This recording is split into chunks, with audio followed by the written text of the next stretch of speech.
Hola, ¿qué tal? En este video explicaremos el proceso de la coagulación, iniciando mediante la homeostasis primaria. ¿Qué es el proceso de formación del tapón plaquetario iniciado ante una lesión vascular? Llévanos a cabo una estrecha interacción entre el endolito y la plaqueta. En la homeostasis primaria existe una serie de mecanismos que se desencadenan durante la lesión vascular y que permitirán la formación del tapón homeostático plaquetario. Dichos mecanismos se ordenan en las siguientes fases, que son adhesión, activación y secreción y por último agregación. Ante una lesión vascular, las plaquetas se unen al subendotelio o al tejido perivascular expuesto a la sangre. Este proceso inicial se llama adhesión plaquetaria. La unión de las plaquetas a las proteínas adhesivas depende de cada receptores específicos para cada proteína adhesiva en la membrana plaquetaria. El colágeno se une a la plaqueta y cambia su conformación, fijando la plaqueta al colágeno. Esto ocurre la secreción plaquetaria de sustancias activas almacenadas en los gránulos y algunas de estas sustancias, consideradas agonistas, aceleran la formación del coágulo plaquetario y la reparación tisular. Los agonistas estimulan la unión de unas plaquetas con otras. El reclutamiento de más plaquetas y el crecimiento del coágulo se conoce como agregación plaquetaria. En este punto, el coágulo es una masa de plaquetas degranuladas, empacadas y estrechamente y rodeadas de muy poca fibrina. Para la agregación se requiere fibrógeno y su receptor. Después sigue la homeostasis secundaria, que la homeostasis secundaria se comprende como la activación del sistema de coagulación y, de acuerdo con el modelo celular, se divide en tres fases, que es iniciación, amplificación y propagación. Dichas fases serán explicadas a continuación con más detalle con mis compañeros. Coagulación encontramos el factor tisular o tromboplastina factor 3, que se sintetiza por diferentes tipos celulares expresado en la membrana celular, el cual también se expresa en una gran variedad de células extravasculares en condiciones normales como monocitos y células endoteliales. Para que la homeostasia se efectúe debe existir lesión endotelial para que se permita el contacto con el plasma y con el factor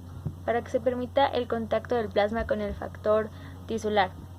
Encontramos el factor 7, es una proteína dependiente de la vitamina K, la cual es producida en el hígado y es la única que circula en forma no activada y activada por los factores trombina, plasmina y la proteasa activadora.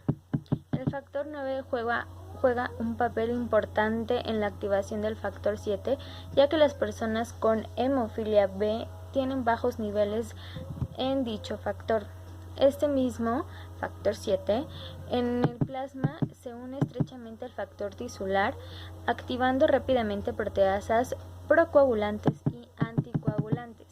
El factor 7 es protegido de la inactivación a menos que se encuentre unido al factor tisular, y su función principal sería vigilar la circulación y buscar zonas donde se encuentre expuesto el factor tisular para activar circulación. Por otro lado, el factor 10 que permanece en la superficie celular puede combinarse con el factor 5 para producir pequeñas cantidades de trombina, lo cual es un paso importante en la activación plaquetaria del factor 8 durante la fase de amplificación, donde las pequeñas cantidades de trombina generada en la fase de iniciación tienen diferentes efectos sobre múltiples áreas de coagulación. Este periodo protrombótico define la fase de amplificación y resulta en la activación de las plaquetas con exposición de los fosfolípidos de la membrana y crea una membrana procoagulante que libera el contenido de sus gránulos. Las plaquetas reclutadas al sitio de lesión durante esta fase proporcionan los fosfolípidos de la membrana necesarios para la fase de coagulación. Buenas tardes, profesor. Yo voy a empezar hablando de la propagación. En la fase de iniciación se activan con éxito los factores 10 y 9, así como los cofactores 5 y 7, que son activados por pequeñas cantidades de trombina producida en esta fase. Después el factor 9A y 8A se unen a la membrana de las plaquetas formando al complejo de tenaza. ¿Pero qué es lo que hace el complejo de tenaza? Muy bien, el complejo de tenaza activa el factor 10, que da como resultado una rápida formación de 10A y se compone del factor 9A, 8A, 10 y calcio. Se tiene una creencia sobre que el complejo de tenaza es 50 veces más eficiente para activar al factor 10 que al complejo de FT7A.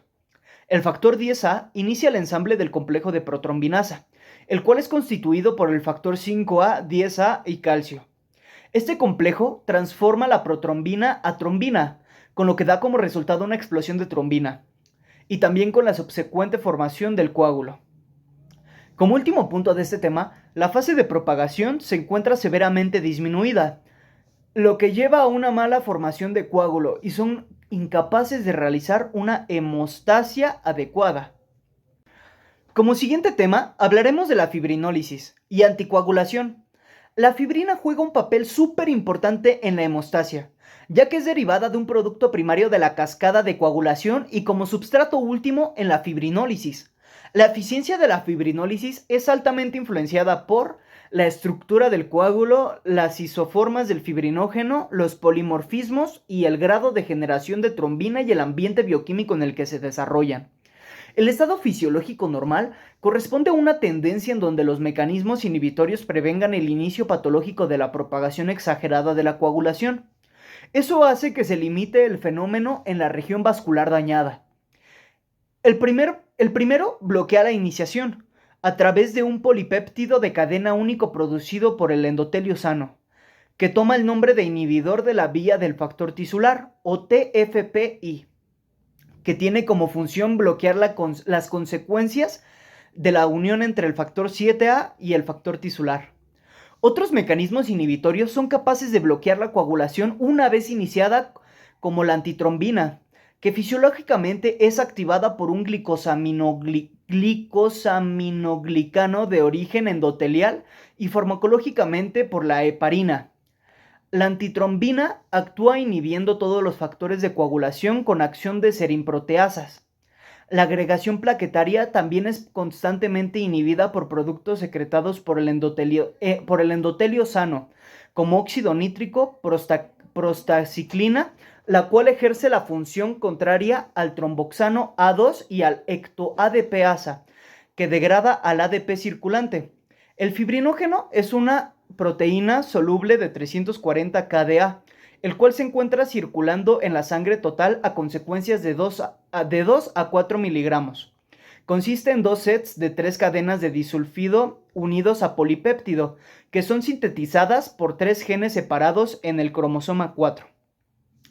Cuando los activadores superan los mecanismos inhibidores de activación del plasminógeno, se activa la plasmina, que corta los residuos de lisina y arginina en el extremo carboxilo terminal de la fibrina y revierten la polimerización, con lo que la convierten en productos de degradación de la fibrina, como el dímero. Muy bien, eso es todo de mi parte. Muchas gracias, profesor, y buenas tardes.